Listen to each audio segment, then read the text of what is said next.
கூடாரத்தில் உள்ள 3 பாகங்கள். நம்ம கூட நம்முடைய வீடுகளில் பாகங்கள் வச்சிருக்கிறோம். இந்த சபையில கூட பாத்தீங்கன்னா 3 அறையா இருக்கும். இங்க போதகர் மட்டும்தான் போவாரு. இது போதிக்கும்படியான ஒரு ஸ்தலம், மகாபரிசுத்த ஸ்தலம் என்று சொல்றாங்க. இங்க டீக்கன்ஸ், மற்ற வேலைகள் செய்யறவங்க, லேவியர்கள் இருக்கிற ஒரு இடம். இந்த 3வது அறை விசுவாசிகள் அமர்ந்திருக்கிற ஒரு 3 பாகங்களா வைத்திருக்கிறோம். அப்ப இந்த வெளி பிரகாரத்தில் என்ன இருந்தது, பிரகாரத்தில் என்ன இருந்தது என்று பார்க்கும்போது ஒரே ஒரு வாசல் இருந்தது. வேதாகமத்துல வெளிப்படுத்தல் புத்தகத்துல 12 வாசலை குறித்து வேதாகமம் பேசுகிறது. ஏதோ எனக்கோ தெரியவில்லை, மோசேயிடம் ஆண்டவர் சொன்ன அந்த வாசஸ்தலத்துக்கு ஆண்டவர் ஒரே வாசலை தான் வைக்க சொன்னார். ஒரே ஒரு வாசல் பிரகாரத்தில். 2வது பிரகாரத்துல பலிபீடம் இருந்தது. பலிகள் செலுத்தும்படியாய் பலிபீடம் இருந்தது. Altar of burnt offering. 3வது அந்த பிரகாரத்தில் சுத்தம் செய்வதற்காக தண்ணீர் தொட்டி ஒன்று இருந்தது. Laver of water basin. இந்த 3ம் பிரகாரத்தில் இருந்தது. மகா பரிசுத்த ஸ்தலத்தில் 3 காரியங்கள் இருந்தது. அது என்ன கேட்டீங்கன்னா 7 தூப வர்க்கம் இருந்தது. தூப வர்க்கம் இங்கு பரிசுத்த ஸ்தலத்தில் இருந்தது. 7 candlesticks தூப வர்க்கம். 2வது பரிசுத்த ஸ்தலத்தில் என்ன கேட்டீங்கன்னா அங்கு அப்பம் மேஜை இருந்தது. அப்பம் வைப்பதற்காக மேஜை ஒன்று இருந்தது. 3வது மகாபரிசுத்த ஸ்தலத்தில் என்ன கேட்டீங்கன்னா தூப வர்க்கம் இருந்தது. 7 விளக்கு, குத்து விளக்கு இருந்தது. 2வது அப்பம் மேஜை இருந்தது. 3வது தூபம் காட்டுகிற தூப வர்க்கம் இருந்தது. இது பரிசுத்த ஸ்தலத்துல. மகாபரிசுத்த ஸ்தலத்துல ஒரு 3 காரியங்கள் இருந்தது. என்னன்னு கேட்டீங்கன்னா ஆரோனின் துடித்த கோடும் மன்னாவும் இருந்தது. 2வது உடன்படிக்கை பெட்டி அங்கு இருந்தது. 3வது அந்த உடன்படிக்கை பெட்டிக்குள் 10 கற்பனையும், அந்த கற்பனைக்கு மேலாக கிருபாசனத்தின் அந்த தவிடானது மூடப்பட்டிருந்தது. இந்த 3ம் மகாபரிசுத்த ஸ்தலத்தில் இருந்தது. இப்போ யார் இந்த கூடாரத்துக்குள்ள போவா? ஒரு பெரிய கேள்வி இருக்கு. Who all came to the sanctuary? இன்று யார் ஆலயத்துக்கு வந்தா? யாரெல்லாம் இந்த கூடாரத்துக்குள்ள வந்தாங்க கேட்டீங்கன்னா எல்லா பாவியும் இந்த வாசல் வழியாக தான் வரும். எல்லா பாவியும் இந்த கூடாரத்துக்கு வர வேண்டும். அது ஆண் பாவியா இருக்கட்டும் அல்லது பெண் பாவியா இருக்கட்டும். ஆண்கள் தான் பாவம் செய்வார்கள் என்றல்ல, பெண்களும் பாவம் செய்யறவங்களா இருக்கிறாங்க. இன்னைக்கு காலம் எப்படி மாறி போச்சு. நானும் முதல் ஒரு பொம்பளை பீடி குடிக்கிறத பார்த்தோம், எனக்கு ஷாக்கா இருந்துச்சு. நான் பார்த்ததெல்லாம் ஆண்கள் தான் பீடி குடிப்பாங்க, பொம்பளை பக்கத்துல பீடி குடிக்குது. எனக்கு ஷாக்கா போயிட்டு அடடா, முதல் வாழ்க்கையில பொம்பளை பீடி குடிக்கிறான். அதுக்கப்புறம் பார்த்தா அவங்களுக்கு சாராயம் பொம்பளை சாராயம் குடிக்குது. சில சாராய கடையில வெளியில போய் ஆண்கள் தான் மனுஷன் வாங்குவாங்க அப்படின்னு பார்த்தா பொம்பளை போய் சாராய கடையை வாங்கி சாராய கடையில போய் சாராயம் குடிக்குது. எவ்வளவு ஆச்சரியமா இருக்கு. ஆகையால ஆண்கள் தான் பாவம் என்று விட முடியுமா? அது பொம்பளைக்கு தான் பாவம் என்று விட முடியுமா? ஆண் பாவியா இருக்கட்டும், அது பொம்பளை பாவியா இருக்கட்டும், பெண் பாவியா இருக்கட்டும், அவர்கள் இந்த கூடார வாசலுக்குள்ளே கடந்து வர வேண்டும். அந்த பாவி சிறிய பாவியா இருக்கட்டும் அல்லது பெரிய பாவியா இருக்கட்டும். சின்ன பாவியானது 10,000 ரூபாய் கொடுத்தாங்க, உங்கள்கிட்ட ஒரு வேலை செய்யும்படியாக 10,000 ரூபாய் கொடுத்தாங்க. 9,500 ரூபாய் கரெக்டா உபயோகிச்சு வேலை செஞ்சீங்க. ஒரு 5,000 ரூபாய் பாக்கெட்ல போட்டீங்க. சின்ன பாவி எப்படி பாருங்க, 9,500 ரூபாய் உண்மையாக வேலை செஞ்சாச்சு. ஒரு 500 ரூபாய் பாக்கெட்ல போட்டீங்க. நீங்க சின்ன பாவி. பெரிய பாவி 10,000 ரூபாய் கொடுத்தாங்க, 10,000 ஒண்ணுமே செய்யல, செஞ்சது போல காட்டிட்டீங்க. பெரிய பாவி. எந்த பாவியா இருக்கணும் சரி, அவன் உள்ளே வர வேண்டும்.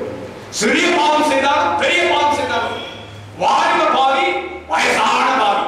வாலிப பாவி எப்படி? இப்பதான் புதுசா பாவம் செய்றீங்க, இப்பதான் வளர்ந்து வர்றோம்.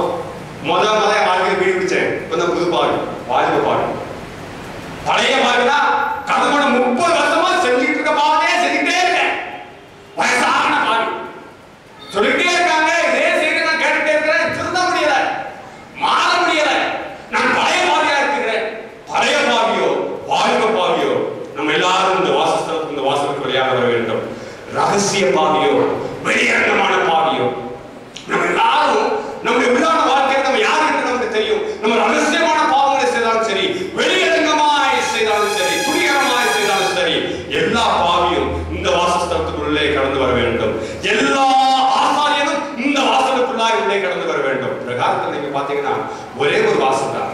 அந்த வாசலுக்குள்ள எல்லா பாவியும் வர வேண்டும். எந்தெந்த பாவி உள்ளே வந்தானோ அவனுக்கு ரட்சிப்பு. எந்தெந்த பாவி நான் செய்தது பாவம் என்று உணர்ந்து உள்ளே வந்தார்களோ அவர்களுக்கு பாவம் மன்னிக்கப்பட்டது. இரண்டாவது யார் இந்த வாசலுக்குள்ள வந்தாங்க கேட்டீங்கன்னா எல்லா ஆசாரியரும் உள்ளே வந்தார். அது பிரதான ஆசாரியா இருக்கட்டும் அல்லது சாதாரண ஒரு ஆசாரியாக இருக்கட்டும், எல்லா ஆசாரியரும் இந்த ஆலயத்துக்கு வந்தார்கள். ஆல் பிரீஸ்ட், எல்லா ஆசாரியரும், எல்லா லேவியர்களும், அந்த ஆசாரியர் கூடாரத்தில் வேலை செய்த எல்லாரும் இந்த வாசலுக்குள்ளே வந்தார்கள். எனக்கு அறிந்த பிள்ளை பெரிய போதகராக இருந்தாலும் அவருக்கு ரட்சிப்பும் மன்னிப்பும் நியாயத்திற்கும் இருக்கிறது. சிறிய போதகராக இருந்தாலும் அவருக்கும் ரட்சிப்பு அவசியப்படுகிறது, ஞானத்திற்கு இருக்கிறது, மன்னிப்பு அவசியம் இருக்கிறது என்பதை காட்டும்படியாக ஆண்டவர் ஒரே ஒரு வாசலை வைத்திருந்தார். அவர் 2-3 வாசல் வச்சிருக்கலாம். பாவியா எப்படி வாப்பா, போதகர்களா எப்படி வாப்பா, மூப்பர்களா எப்படி வாப்பா, வசதி படைச்சவங்களா எப்படி வாப்பா, புதுசானவங்களா எப்படி வாப்பா என்று நம்ம சொல்லியிருக்கலாம். இன்னைக்கு நிறைய இருக்கு, கோயில் குளங்கள் நிறைய இருக்கு. போனீங்கன்னா மூளைக்கு புண்ணிய ஸ்தலங்கள் இருக்கு. ஒரு வாசலோட புண்ணிய ஸ்தலமே கிடையாது. நிறைய இடத்துல உள்ள போனோம்னா ஒரு வாசலா இருக்கும், அதுக்குள்ள நிறைய வாசலா இருக்கும். ஆனா ஒரு பெரிய மகிமை என்னன்னு கேட்டீங்கன்னா ஆண்டு தந்த அந்த ஆசிரியர் கூடாரத்துல ஒரே ஒரு வாசல். பரிசுத்த ஸ்தலத்தையும் மகா பரிசுத்த ஸ்தலத்தையும் அதை இரண்டாய் பிரித்தது அங்கே இருந்த திரைச்சீலைகள் தான். அங்கு வாசல்கள் காணப்படவில்லை. ஆகையால ஸ்பெஷல் கேட் யாருமே கிடையாது. இப்படி வாப்பா, நீ அப்படி வாப்பா, நீ உயர்ந்தவர், நீ தாழ்ந்தவர் என்று கிடையாது. எல்லாரும் இப்படிதான் வர வேண்டும். சின்ன ஆசாரியும் சரி, பெரிய ஆசாரியும் சரி, யார் யாருக்குள்ள இருந்தாலும் அப்ப நீங்கள் நானும் நியாயம் தீர்க்கப்படுவோம் என்ற ஒரு எச்சரிப்பின் செய்தி ஆண்டவர் இந்த கிழக்கு வாசலின் வழியாக வைத்திருக்கிறார். என்ன நியாயம் தீர்க்கப்படுவோம்? ஆகிய இதை கேட்டுக்கொண்டிருக்கிற வேதாகமத்தை போதிக்கிற போதகரே, ஆண்டவர் எனக்கு ஒரு பெரிய காரியத்தை சொல்லியிருக்கிறார். வேதத்தினுடைய நான் வேதத்தின்படி போதிக்காவிட்டார் உங்களுக்கெல்லாம் 5 அடினா எனக்கு அதை 5 to 10 times, உங்களுக்கெல்லாம் 1 அடினா எனக்கு 10 அடி. எதுபடி போதிக்காவிட்டா? இதுபடி. நீ எல்லாரும் வீட்டுக்கு போய் ஏசாயா 4வது அதிகாரம் 1வது வசனத்தை வாசித்து பாருங்க. வாசித்து பார்த்துட்டு உங்களுக்கு அது புரியலன்னா என்கிட்ட கேளுங்க. அது இந்த செய்தியை கேட்டுக்கொண்டிருக்க தேவஜனமே, இந்த ஏசாயா 4:1 புரியாவிட்டால் இந்த செய்தியை எங்க கேட்டீங்கன்னா அங்கேயே போன் பண்ணி கேளுங்க. இப்படின்னா என்ன அர்த்தம்? அந்நாட்களிலே வாசிக்கிறது, அந்நாட்களிலே 7 ஸ்திரீ ஒரே புருஷனை பற்றிக் கொண்டு நாம் எங்கள் சொந்த ஆகாரத்தை ருசிப்போம், எங்கள் சொந்த வஸ்திரத்தை உடுத்துவோம், எங்கள் நிந்தை நீங்கும்படி உம்முடைய பேர் மாத்திரம் எங்கள் மேல இருந்தா போதும். இன்னைக்கு பெரிய கேள்வி. ஸ்திரீ என்று சொன்னால் அவருடைய வசனம் சொல்றது திருச்சபையை குறிக்கிறது. அந்நாட்களிலே இன்னைக்கு இருக்கிற நாளை குறித்து ஏசாயா அந்நாட்களிலே சொல்லி வைத்திருக்கிறார். தீர்க்கதரிசனமாக அந்நாட்களிலே 7 ஸ்திரீ தான் இங்க இருக்கிற எல்லா சபையும் ஒரே புருஷன். புருஷன்னா எல்லா சபையும் இயேசுவை நோக்கி தான் எங்கள் பிதாவே என்று ஜெபம் பண்றோம். இயேசுவின் நாமத்துல கேட்கிறோம். எல்லா சபையும் எல்லாரும் ஒரே புருஷனை நோக்கி பார்க்கிறோம். 7 சபையும்.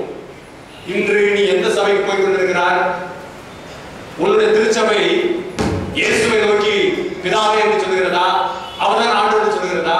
அதுக்கு முக்கியமான செய்தி என்னன்னு கேட்டீங்கன்னா, எங்க இஷ்டத்துக்கு நாங்க சாப்பிடுவோம் அப்படின்னா வேதாகமத்தை எனக்கு சாதகமாய் நான் புரட்டி கொள்ளுவேன்.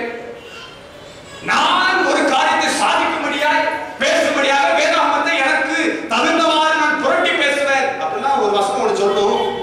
அந்த வசனம் எதையோ சொல்லும். நம்ம அதை திருக்கி நமக்கு தகுந்த மாதிரி அதை வளர்ச்சி தேவையான வசனத்தை மட்டும் வார்த்தையை மட்டும் எடுத்துட்டு தேவையான வார்த்தையை விட்டுட்டு முன்னே பின்னே வேற ஏதாவது ஒன்று சொல்லும். நம்ம அந்த வசனத்தை மட்டும் எடுத்துட்டு இப்படிதான் பேசுவோம். பாத்தீங்களா? வயிற்று பிளப்புக்காக ஆரம்பித்தாரு. அந்த வசனத்துல கடைசி சொல்றது எங்க நிந்தை மாறுபடியாக, என் சாப்பாடு கஷ்டம் மாறுபடியாக, என் பண கஷ்டம் மாறுபடியாக, என்னுடைய அவமானம் மாறுபடியாக உன் பேர் மட்டும் எனக்கு இருந்தா போதும். யாரிசத்துக்கு நான் வார்த்தையை புரட்டுவேன், யாரிசத்துக்கு சாப்பிடுவேன், யாரிசத்துக்கு ஒவ்வொரு பேரை வைத்துக் கொள்வேன். உடையினா அதுதான் மூக்கு மூளைக்கு சபையா இருந்துச்சு. திருச்சபையில ஒரு நல்ல போதகர் இருக்கிறாரு. அவர் கீழே வந்து ஒரு 5 பேர் நல்லா உற்சாகமா பாட்டு பாடுறாங்க. முன்னா வந்து ஒரு ட்ரைனிங் கொடுத்து அந்த மூப்பர் வந்து பேச ஆரம்பிச்சான்னு வச்சுக்கோங்க. ஒரு வாலிப பையனுக்கு அப்படியே பிரசங்கம் பண்ண ஆரம்பிச்சான்னு வச்சுக்கோங்க. அந்த பையனுக்கு ஒரு மனசுல ஒரு ஆசை உண்டாயிருது. நம்ம யாரும் சச்சரவு பண்ணிருக்காரு காத்துட்டு இருப்பான். ஒரு சின்ன பிரச்சனை படாத சர்ச்சை உடந்து போயிடும். எல்லாரும் என்ன நோக்கத்துல போறாங்க? ஆண்டு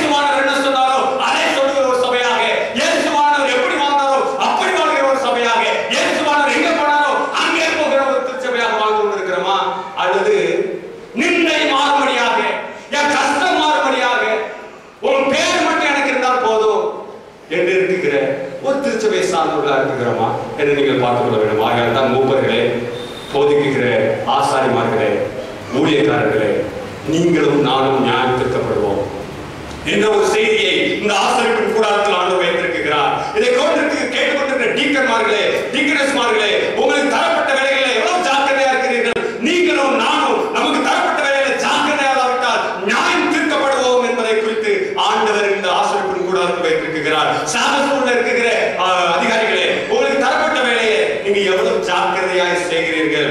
வாலிப முகாமிலும் வாலிப ஊழியர்களிலும் இருக்கிற தேவ பிள்ளைகளே, உங்களுக்கு தரப்பட்ட வேலையில நீங்க எவ்வளவு ஜாக்கிரதையா இருக்கிறீர்கள். நீங்கள் நானும் நியாயம் தீர்க்கப்பட இருக்கிறோம் என்பதை குறித்தவர்களாய் அறிந்திருக்கிறோம். ஒன்று, ஆசாரியர் கூடத்தில் யார் போவா? எல்லா பாவியும். இரண்டாவது, எல்லா ஆசாரியரும் தேவியரும் உள்ளே போவார்கள். ஆண்டவருக்கு சேவை செய்கிற எல்லாரும் போவாங்க. மூன்றாவது, பலி செலுத்தப்படுகிற எல்லா மிருகமும் பறவைகளும் இதே வாசல் வழியாகத்தான் போக வேண்டும். ஒரே வாசலாக தான் போக வேண்டும். அது எரும மாடா இருக்கட்டும், மாடா இருக்கட்டும், ஆடா இருக்கட்டும், பறவையா இருக்கட்டும், எப்படிப்பட்டவர்களா இருக்கட்டும், எல்லாமே இதன் வழியாகத்தான் போக வேண்டும். அந்த ஆசாரியர் கூடாரத்துக்கு ஒரே ஒரு வாசல் தான் இருந்தது. வெளிப்பட்டு சொல்கிறது 12 வாசல்கள் இருந்தது. இன்றும் பரலோகத்துல நம்ம அந்த பரலோக ராஜ்யத்துக்கு போகும்போது 12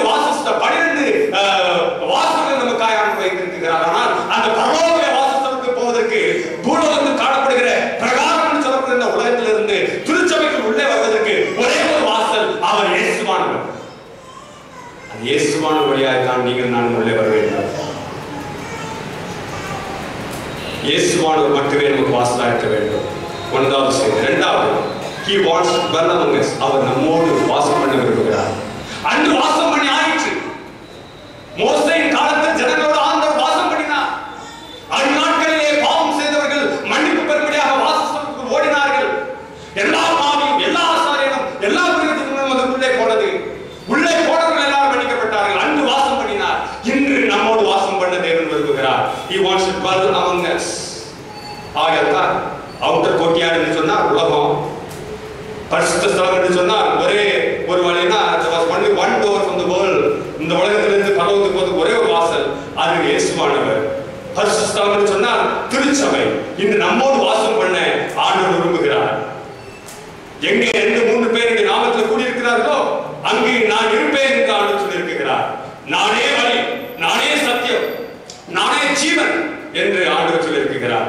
என்னை ஒருவனும் பிதாவின் இடத்தில் வர முடியாது என்று இயேசுவானவர் சொன்னார். என்று நம் மத்தியிலே வாசம் பண்ண தேவன் விரும்புகிறார். யோவானின் புத்தகம் 10வது அதிகாரம் 9வது வசனம் சொல்கிறது, நானே வாசல், என் வழியாய் ஒருவன் உட்பிரவேசித்தால் அவன் ரட்சிக்கப்படுவான், அவன் உள்ளும் புறமும் சென்று மேய்ச்சலை கண்டடைவான். இன்று திருச்சபைக்குள் எப்படி வருகிறோம்? எதற்காக வருகிறோம்? திருச்சபைக்குள் இன்று இயேசுவானவரே வழி என்று வருகிறோமா? இயேசுவானவர் சென்ற வழி இதுதான், நான் அவருக்கு பின்னே வருகிறேன் என்று வருகிறோமா? அல்லது எப்படி வருகிறோம்? ஆண்டவர் வசனம் சொல்லுது, நீங்கள் நானும் செழிப்பாய் மேய்ச்சலை கண்டடையணும்னா நானே வழி என்று இயேசுவானவர் சொல்கிறார். என் வழியாய் ஒருவன் உட்பிரவேசித்தார், என் வழியாய் ஒருவன் திருச்சபைக்கு உட்பிரவேசித்தார், அவன் என் நாமத்தை கொண்டு உள்ளே வந்திருக்கிறபடினால் அவன் ரட்சிக்கப்படுவான். ஒருவேளை இந்த திருச்சபைக்கு வந்தா எனக்கு பொண்ணு கிடைக்கும் என்று உள்ளே வருகிறவன் ரட்சிக்கப்பட முடியாது. ஒருவேளை நான் இந்த திருச்சபைக்கு வந்தா எனக்கு வேலை கிடைக்கும் என்று வேலைக்காக உள்ளே வந்தால் ரட்சிக்கப்பட முடியாது.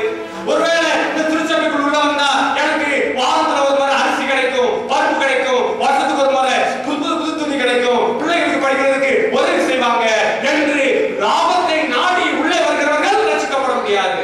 ஆண்டவர் வசனம் சொல்லுது, நானே வாசல், என் வழியாய் ஒருவன் உட்பிரவேசித்தார், என் நிமித்தமாய் ஒருவன் உட்பிரவேசித்தால் அவன் மட்டுமே ரட்சிக்கப்படுவான். அவன் உள்ளேயும் சரி, உள்ளத்து வெளியே போயும் சரி மேய்ச்சலை கண்டடைவான். அப்படின்னா ஆண்டவர் 2 வகையான மேய்ச்சலை சொல்றாரு. ஒண்ணு, உள்ளே மேய்ச்சல் இருக்கு, உள்ளே சாப்பாடு இருக்கு, வெளியே சாப்பாடு இருக்கு. இயேசுவே வழி என்று யார் ஒருவர் இயேசுவை ஏற்றுக்கொண்டு உள்ள வருகிறாரோ அவங்களுக்கு தான் வேதாகமத்தை போதிக்கும் பொழுது அது புரியும். ஏன்னா அவங்க இயேசுவை ரட்சகராக ஏற்றுக்கொண்டு உள்ள வந்திருக்கிறார்கள். இயேசுவின் மேல் அன்பை வைத்து உள்ள வந்திருக்கிறாங்க. இயேசுவானவர் போன வழியில நான் போகணும் என்ற ஒரு ஆசையில வந்திருக்கிறாங்க. இயேசுவானவர் என்ன செய்தாரோ அதை தான் செய்யணும் என்று ஒரு ஆவலோடு வந்திருக்கிறாங்க. இயேசுவானவர் எதை செய்யலையோ அதை செய்ய மாட்டேன் என்று வந்திருக்கிறாங்க. ஆகையால உள்ள போதிக்கப்படுறது மேய்ச்சல். இந்த போதிக்கப்படுகிற இந்த அருமையான ஆற்றல் வார்த்தை அவங்களுக்கு தான் புரியும். உள்ளே மேய்ச்சல் கண்டடைவாங்க. வெளியே போயும் மேய்ச்சலை கண்டடைவாங்கன்னா வெளியே அவங்க கையிட்டு செய்கிற காரியத்தெல்லாம் ஆண்டவர் சொல்லிப்பாங்க. அவங்க நஷ்டம் அடைய மாட்டாங்க. உள்ள போதிக்கப்படும். எப்படி உள்ள போறேன் 10ல் 1 தசமாத கூட ஆண்டவர் சொல்லியிருப்பாரு. உள்ள அவன் மேய்ச்சலை கண்டு கொண்டான். இயேசுவே வழி என்று உள்ளே வந்திருக்கிறான். ஆகிய அவன் அந்த சத்தியத்தை கேட்டு தனக்கு உண்டாயிருக்கிற எல்லா வருவாயும் 10ல் 1 தசமாதத்தை தருகிறான். அவர்கள் வளர்ந்து கொண்டே இருப்பார்கள். ஆசீர்வாதமா இருப்பாங்க. உள்ளே மேய்ச்சல், வெளியே மேய்ச்சல். இன்னைக்கு நம்ம உள்ள பண்ணாலும் புரிய மாட்டேங்குது. வெளியே பண்ணாலும் நஷ்டமா இருக்கு. கை வைக்கிறதெல்லாம் நஷ்டமா இருக்கு. நஷ்டமா ஆகும். எனக்கு தெரிஞ்ச ஒரு விசுவாசம் இருக்கிறாரு. நான் அந்த திருச்சியோட போதகராரு. 5000 ரூபாய் அவருக்கு வருமானம். 500 ரூபாய் நஷ்டமா தருவாரு. அதுக்கப்புறம் 15,000 ஆச்சு, 1500 தந்தார். 30,000 ஆச்சு, 3000 கொடுத்தாரு. திடீர்னு மலேசியா போனாரு, 55,000 ஆகினாங்க. கரெக்டா 5,500 தந்தார். வெளியூர்ல இருந்து போயிட்டு மாட்டேங்க வந்தாரு. சமீபத்தில் அவர் பார்த்தாரு. அவர் சொன்னாரு, பாஸ்டர் எனக்கு இந்த வருஷத்துல இன்கிரிமெண்ட் கொடுத்துருக்காங்க. இன்கிரிமெண்ட்னா சம்பளம் உயரும். எவ்வளவு ஐயா உங்களுக்கு இன்கிரிமெண்ட் அப்படின்னு கேட்டா 6 லட்சம் ரூபாய் ஒரு வருஷத்துக்கு இன்கிரிமெண்ட் பண்ணிருக்காங்க. 6 lakhs rupees. 6 லட்சம் ரூபாய் இன்கிரிமெண்ட் ஒரு வருஷத்துக்கு. உங்க சம்பளம் எவ்வளவு கேட்டேன். ஒரு மாசத்துக்கு 1.5 லட்சம் ரூபாய் சம்பளம். ஒரு மாசத்துக்கு 1.5 லட்சம் ரூபாய். ஒரு நாள் ஒரு வாட்டியும் அந்த 15,000 ரூபாய் அப்படியே வந்து தசமாத்திரம் வரும்.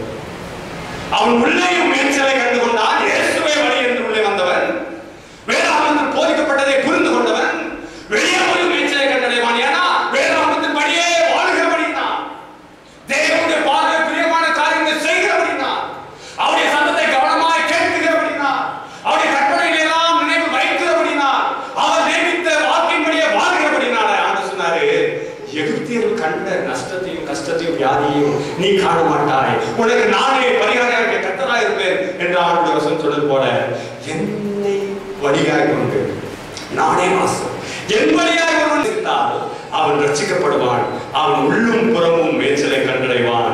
எனக்கு அறிவாஞ்சே ஆகையால் நீங்கள் நான் திருச்சபைக்கு எப்படி வர வேண்டும்? இயேசுவே வழி என்று வர வேண்டும். திருச்சபைகள் எப்படி வர வேண்டும்? இயேசுதான் சத்தியம். அவர் சொன்னதுதான் சத்தியம். அவர் வாழ்ந்ததுதான் சத்தியம். அவர் எப்படி ஜீவித்தாரோ அதுதான் என்னுடைய வாழ்க்கையில் ஒரு மாதிரியான ஒரு வாழ்க்கை என்று உள்ளே வர வேண்டும். எப்படியாக அழைக்கிறோம்னா இயேசுவே ஜீவன் என்று உள்ளே வர வேண்டும். அப்போ அப்படி உள்ள வந்தா அவங்களுக்கு ஆசீர்வாதம் இருக்குது.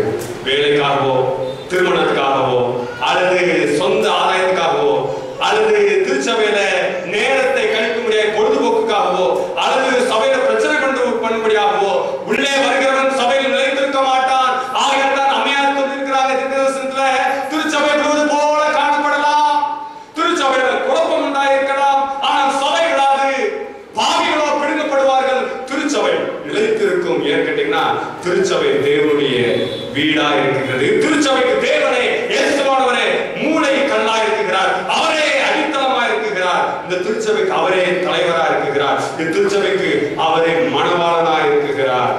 ஆக எங்கே 2-3 பேருடைய நாமத்தில் கூடியிருக்கிறீர்களோ அங்கே நான் இருப்பேன் என்று சொன்னார். அந்நாட்களிலே மோசேயோடு ஆண்டவர் வாசம் பண்ணினார். இந்நாட்களிலே நம்மோடு ஆண்டவர் வாசம் பண்ண விரும்புகிறார். நம்முடைய திருச்சபையில் ஆண்டவர் வாசம் பண்ண விரும்புகிறார். ஒரு பெரிய கேள்வி, இன்று இயேசுவானவர் இந்திய தேசத்துக்கு வந்தார், இன்று இயேசுவானவர் இந்த காரைக்கால் பகுதிக்கு வந்தார். எத்தனையோ திருச்சபைகள் இருக்கிறது, கத்தோலிக்கா இருக்கிறது, சிஎஸ்ஐ இருக்கிறது, பெந்தெகோஸ்தே சபைகள் இருக்கிறது, மற்ற சபைகள் இருக்கிறது. எந்த சபைக்கு ஆண்டவர் போவார்? ஒரு பெரிய கேள்வி. என்னைக்காவது கேட்கலாம்?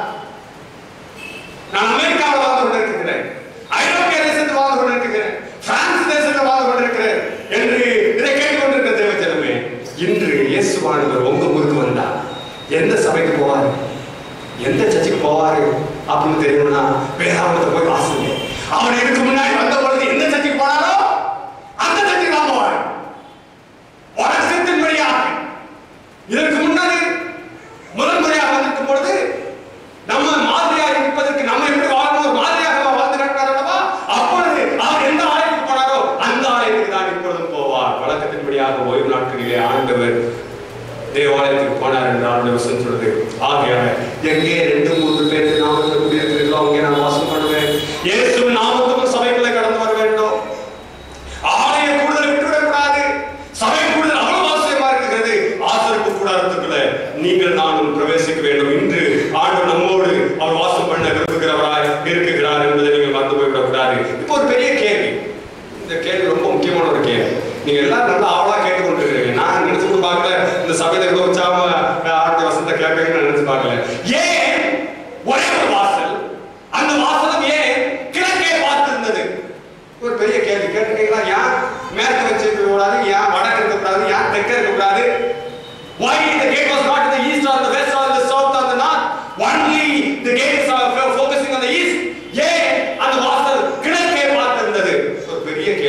எனக்கு என்ன இந்த செய்தியை கேட்டுக்கொண்டிருக்க தேவஜனமே, எந்த சபைக்கு நீ போய் கொண்டிருக்கிறார், எந்த தெய்வத்தை வழிபாடு கொண்டிருக்கிறார் என்பதற்கு ஒரு பெரிய கேள்வியாக ஏன் வாசல் கிழக்கே பார்த்திருந்தது என்று கேட்டார். எகிப்து தேசத்துல எல்லாரும் சூரியனை வழிபாடு பண்ணினார்கள், சூரிய நமஸ்காரம் பண்ணினார்கள். சூரியன் உதித்தது கிழக்கே, ஆகையால எல்லாரும் கிழக்க பார்த்து கையெழுத்து கும்பிடுவாங்க. காலையில தலையை கொட்டி அதை கொட்டி இதை கொட்டி சூரிய நமஸ்காரம் பண்ணுவார்கள்.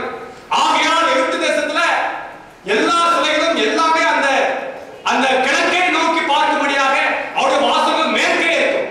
அப்ப எல்லாம் உள்ள வரும்போது சூரியனை பார்த்துட்டே நடந்து வரணும், சூரியனை நோக்கி முகத்தை வைத்துக் கொண்டு நடந்து வர வேண்டும். படைத்தவருக்கு முதுகையும் படைத்தவற்றுக்கு முகத்தையும் காட்டி வழிபாடு செய்து கொண்டிருந்ததுதான் அந்த எகிப்து தேசம். ஆண்டவர் சொன்னாரு, படைத்தவற்றை நீ வணங்கக்கூடாது, படைத்தவர் நான், என்னை நீ வணங்க வேண்டும். ஆகையால உன் முதுகை நான் படைத்தவற்றுக்கு காட்டிக்கொண்டு உன் முகத்தை படைத்தவரை நோக்கி பார்த்துக் கொண்டு நீ உள்ளே வர வேண்டும் என்பதற்காக ஆண்டவர் கிழக்கை பார்த்து வாசலை வைத்தார். அப்போம்னா அந்த ஆசலுக்கு கூடாது உள்ள வர்ற எல்லாரும் என்ன சொல்லி விடுவாருன்னா, நான் ஆண்டுடைய பிள்ளை, நான் தேவனுடைய முகத்தை பார்க்க விரும்புகிறேன், நான் சாதாரண பிள்ளை அல்ல. நம்ம பாடம் பார்த்தீங்களா, படைத்தவற்றை வணங்குவதை ஒழித்து விட்டு படைத்தவரை வணங்குவதை இன்றே இசை. தேவன் படைத்தவற்றை வணங்குவதை ஒழித்து விட்டு படைத்தவரை வணங்குவதை இன்றே இசை. தேவனுக்கு பயந்து மகிமைப்படுத்திடு, தேவராஜம் செல்ல இன்றே ஆயத்தமாகு. முத்தூது உலகெங்கும் முழங்கிடுதே, முத்தீரை தரிக்க பாட ஆயத்தமானி. இனி காலம் செல்லாதே, இயேசு வருவார், இனிமேலும் காலத்தை நீ வீணாக்கிடாதே. இனி காலம் செல்லாதே, இயேசு வருவார், இனிமேலும் காலத்தை நீ வீணாக்கிடாதே. முத்தூது உலகெங்கும் முழங்கிடுதே, முத்தீரை தரிக்க பாட ஆயத்தமானி. இனி காலம் செல்லாதே, இயேசு வருவார், இனிமேலும் காலத்தை நீ வீணாக்கிடாதே. இனி காலம் செல்லாதே, இயேசு வருவார், இனிமேலும் காலத்தை நீ வீணாக்கிடாதே. முத்தூது உலகெங்கும் முழங்கிடுதே, முத்தீரை தரிக்க பாட ஆயத்தமானி. ஆகையால் அந்த ஆசலுக்கு கூடாதுல கிழக்கு வாசல்ல ஒரே ஒரு வாசலை ஆண்டவர் ஏன் வச்சார்னா, உனக்கு ரட்சிப்பு மரத்தில் அல்ல, உனக்கு ரட்சிப்பு மிருகங்களிலே அல்ல, உனக்கு ரட்சிப்பு காய்கறிகளிலே அல்ல, உனக்கு ரட்சிப்பு நீ செலுத்துகிற பலிகளிலே அல்ல, உனக்கு ரட்சிப்பு நான் உன்னை உண்டாக்கி இருக்கிறேன், என்னை நோக்கி வந்தால் மட்டுமே உனக்கு ரட்சிப்பு என்பதற்காக ஆண்டவர் அந்த வாசலை கிழக்கே பார்த்து வைத்தார். அப்போ என் முகத்தை உலகத்துக்கும், என் முதுகை உலகத்துக்கும், என் முதுகை படைத்தவற்றுக்கும் காட்டிவிட்டு என் முகத்தையும் என் நடையையும் என்னை படைத்தவரை நோக்கி நான் போக வேண்டும் என்பதற்காக ஆண்டவர் கிழக்கு வாசலை வைத்தார். இதை கேட்டுக்கொண்டிருக்கிற தேவஜனமே, எந்த வாசலை நோக்கி நீ ஓடிக்கொண்டிருக்கிறார்? எகிப்து தேசத்துல எல்லாரும் சூரிய நமஸ்காரம் பண்ணாங்க, எகிப்து தேசத்துல எல்லாரும் சிலை வணக்கம் பண்ணாங்க. சிலை வணக்கம் பண்ணுவது ஆண்டவருக்கு பிரியம் அல்ல, எந்த ரூபங்களையும் வைத்து வணங்குவது தேவனுக்கு பிரியம் அல்ல. ஆகையால் கற்பனையிலே ஒன்று வைத்தார், எந்த வகையான ரூபங்களையும் சொற்பங்களையும் நீங்கள் நான் வணங்கக்கூடாது என்று. ஆகையால இந்த ஆசலுக்கு கூடாதுக்குள்ள கிழக்கே வாசலுக்குள்ளே உள்ளே வருகிறேன் என்று சொன்னால் நான் சிலை வணக்கம் செய்ய மாட்டேன், என்னை உண்டாக்கினவரை நான் தொழுகை செய்கிறேன் என்பதற்காக இயேசுவை நோக்கி தேவனை நோக்கி முகத்தை காட்டி கிழக்கே வாசலுக்குள்ளே பிரவேசிக்க வேண்டும். இந்த ஆசலுக்கு கூடாதுக்கு எனக்கு என்ன அப்படின்னா, ஆசலுக்கு கூடாதுல வாரேன் அப்படின்னா என்ன அர்த்தம் தெரியுமா?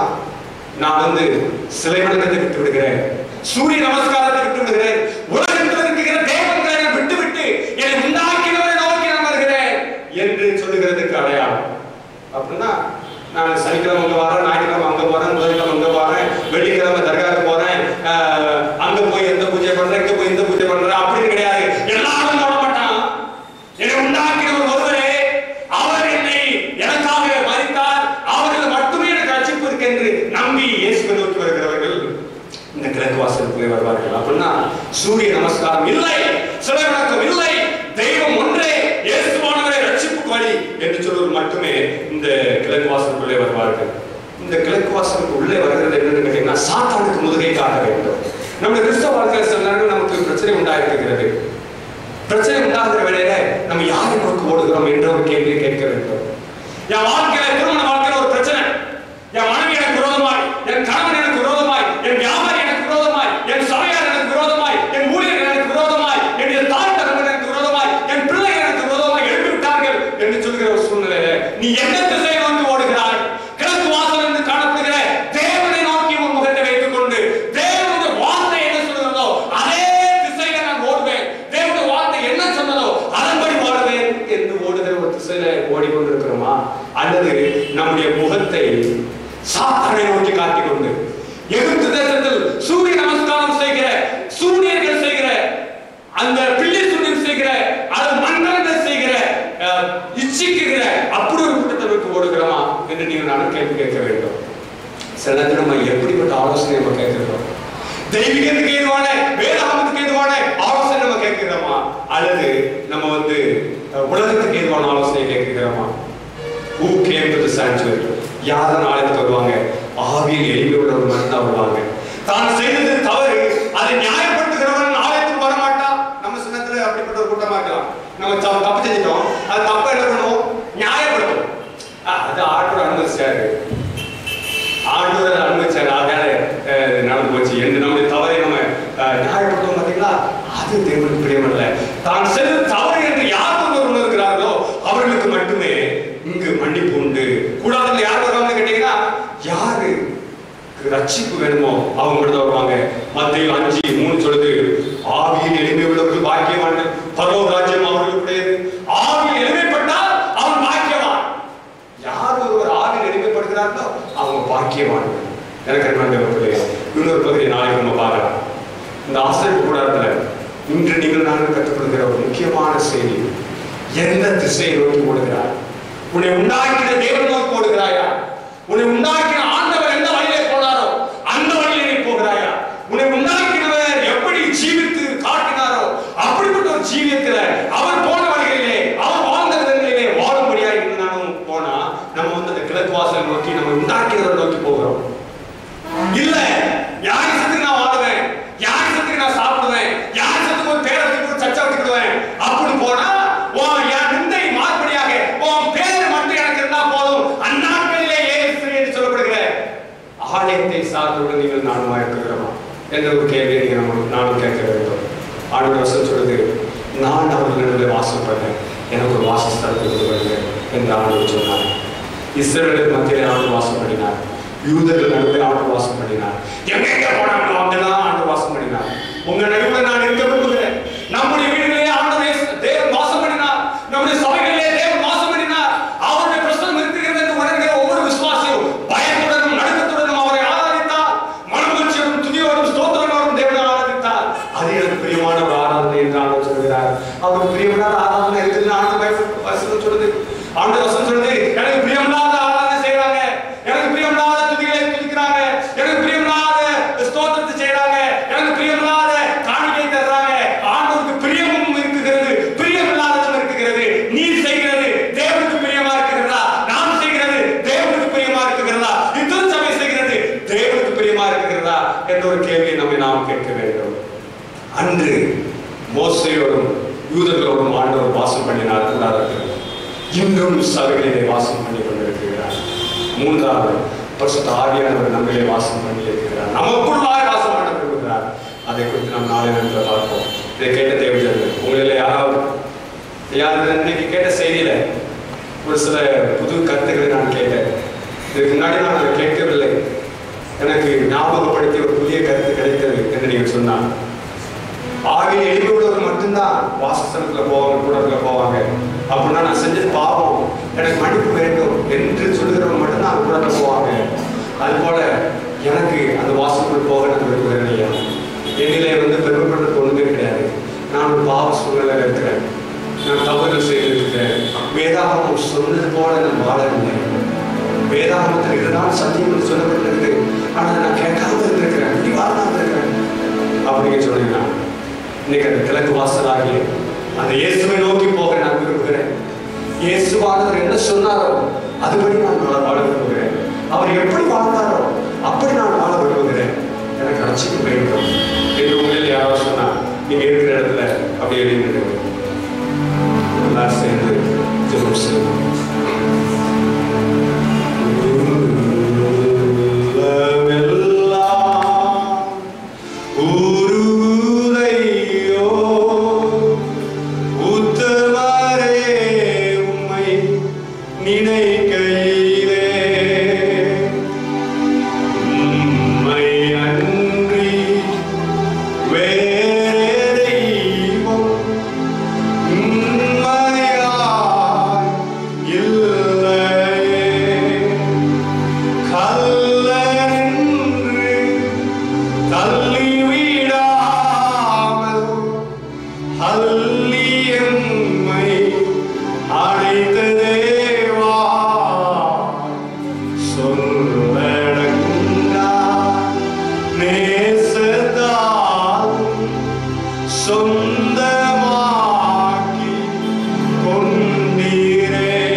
சந்தோஷத்தை நோக்கி ஓடிக்கொண்டிருக்கிறாயா? உண்மையாக தேவன் இயேசுவே என்று வேறு யாருமே இல்லை. உத்தமனாக சித்தம் கொண்ட இயேசையா எத்தனையா துரோகம் நான் செய்தேன், அத்தனையும் நீர் மன்னித்தீர். ரத்தம் சிந்த வைத்தேனே நான், அத்தனையும் என் பாவம் அன்றோ. கர்த்தரேவும் அன்பு கீழாய் நித்தம் செய்வேன் சேவை. ரத்தம் சிந்த வைத்தேனே நான், அத்தனையும் என் பாவம் அன்றோ. கர்த்தரேவும் அன்பு கீழாய் நித்தம் செய்வேன் சேவை. நித்தம் செய்வேன் சேவை. இன்னைக்கும் நம்முடைய பாவத்தின் வழியாக தேவனை ரத்தம் சிந்த வைக்கிறோம். எவ்வளவு பெரிய பாவியா இருந்தாலும் இயேசுவானவர் மன்னிப்பார். எப்படிப்பட்ட பாவமா இருந்தாலும் அந்த பாவத்தை அவர் மன்னிக்க விரும்புகிறார். அவரை நோக்கி நடக்க நீ விரும்புகிறாய். என்னோடு சேர்ந்து நீ ஆண்டவரோடு பேசலாம். ஆண்டவரே, உண்மை நான் பார்க்க விரும்புகிறேன். என்னை பாருங்க ஐயா, ஒரு முறை என்னை பாரு. என் பாவத்தை எனக்கு மன்னிக்க ஐயா. வேதத்தின்படி நான் வாழாம இருந்த நாட்களை எனக்கு மன்னிக்கப்பா. இனி என்னுடைய வாழ்க்கையில நான் வேதாந்தத்தின்படி வாழ எனக்கு உதவி செய்யுங்க. இனிய வாழ்க்கையில இயேசுவானவர் போன வழியில போக எனக்கு உதவி இனிய வாழ்க்கையில இயேசுவானவர் எப்படி ஜீவித்தாரோ அப்படி ஜீவிக்க எனக்கு உதவி செய்யுங்க. இனிய வாழ்க்கையில என் நிந்தை மாறும்படியாக நான் சபைக்குள் வராதபடி, என் சுய ஆலயத்துக்காக நான் வராதபடி, உண்மையான மணவாளனுக்கு மணவாட்டியா இருக்கிற ஒரு மணவாட்டியா என்னை மாற்றுமையா என்று நீங்கள் நான் கேட்கிற வேளையில ஆண்டவர் நம்மை மாற்றுவார், நம்மை ஆசீர்வதிப்பார். என்னோடு சேர்ந்து நீங்கள் சொல்லுங்கள். எங்களை நேசிக்கிற நல்ல பிதாவே, இந்த அருமையான நாளுக்காக நன்றி ராஜா. அவர்கள் நடுவே வாசம் பண்ண எனக்கு ஒரு கூடாரத்தை உண்டு பண்ணுங்கள் என்று மோசேயின் வழியாக யூதர்களுக்கு சொல்லி இஸ்ரவேலர் மத்தியில வாசம் பண்ணின எங்கள் ஆண்டவரே, நீர் அன்று அவர்களோடு வாசம் பண்ணினேன். வாசஸ்தலத்துக்குள் வந்த எல்லாரும் ஆசீர்வதிக்கப்பட்டார்கள். வாசஸ்தலத்துக்குள் கிழக்கு வாசலுக்குள்ளாய் வந்தவர்கள் சூரிய நமஸ்காரத்தை வெறுத்து சாத்தானுக்கு முதுகை காட்டி படைத்தவருக்கு முகத்தை காட்டி உள்ளே வந்த எல்லாருக்கும் மன்னிப்பை தந்தீரே. இந்த நாளிலும் கூட இனிய வாழ்க்கையில என்னை உண்டாக்கினேன் ஆண்டவரை நோக்கி என் முகத்தை காட்ட விரும்புகிறேன். என்னை உண்டாக்கினேன் ஆண்டவர் போன பாதையில் நான் போக விரும்புகிறேன். என்னை உண்டாக்கினேன் இயேசு வாழ்ந்த வாழ்க்கையில நான் வாழ விரும்புகிறேன் என்று வருகிற ஒவ்வொரு பிள்ளைகளையும் நீர் ஆசீர்வதிக்கும்படியாக ஜெபிக்கிறேன் ஐயா. இன்றும் எங்களோடு வாசம் பண்ண விரும்புகிறவர்கள் திருச்சபை கூடுதல் விட்டுவிடாதபடியாக சபை உம்முடைய சிங்காசனமாய் உம்முடைய ராஜ்யமாய் இருக்கிறது. திருச்சபை கூடுதலை விட்டுவிடாதபடியாக, நிந்தை மாறும்படியாய் நடக்குகிற சபைகளிலே நாங்கள் இல்லாதபடியாக, என் இயேசுவுக்கு பிரியமான அந்த மணவாளனுக்கு பிரியமான மணவாட்டியாய் காணப்படுகிற கற்பு உள்ள ஸ்திரீயாய் இருக்குகிற அந்த தேவனுக்கு பிரியமான ஸ்திரீயாய் இருக்குகிற அவர் வார்த்தையின்படி வாழுகிற அவர் வார்த்தையின்படி ஜீவிக்குகிற நடக்குகிற இயங்குகிற ஒரு சபையை சார்ந்தவர்களாக இருக்க கர்த்தர் எங்களுக்கு உதவி செய்யும்படியாக நான் ஜெபிக்கிறோம். ஜெபிக்கிற ஒவ்வொரு பிள்ளைகளையும் ஆசீர்வதிக்கிறோம். யாராவது சுகவீனமாய் பிள்ளைகரமாய் இருப்பார்கள், கர்த்தர் அவர்களை பலப்படுத்தி சுகப்படுத்த முடியாது ஜெபிக்கிறோம். சமாதானத்தையும் சந்தோஷத்தையும் அருள்வீராக. சத்தியத்தை அணிக்க சத்தியம் உங்களை விடுதலைக்கு நடத்தும் என்று சொன்னீர். உங்களுடைய வேதத்தை ஆராய்ந்து பார்த்தா அந்த வேதத்துக்குள் நித்திய ஜீவன் இருக்குகிறது என்று சொன்னீரே. வேதத்தை ஆராய்ந்து பார்க்கும்படியாக கர்த்தர்களுக்கு உதவி செய்யும்படியாகும். இரவிலே நாங்கள் நித்திரை செய்கிற வேலை எங்களுக்கு நல்ல நித்திரையும் கர்த்தர் கட்டளை முடியாது. இயேசுவின் மேன்மையான நாமத்தில் ஜெபிக்கிறோம். ஜெபம் கேள்வி நடக்கிறாரே. ஆமென்.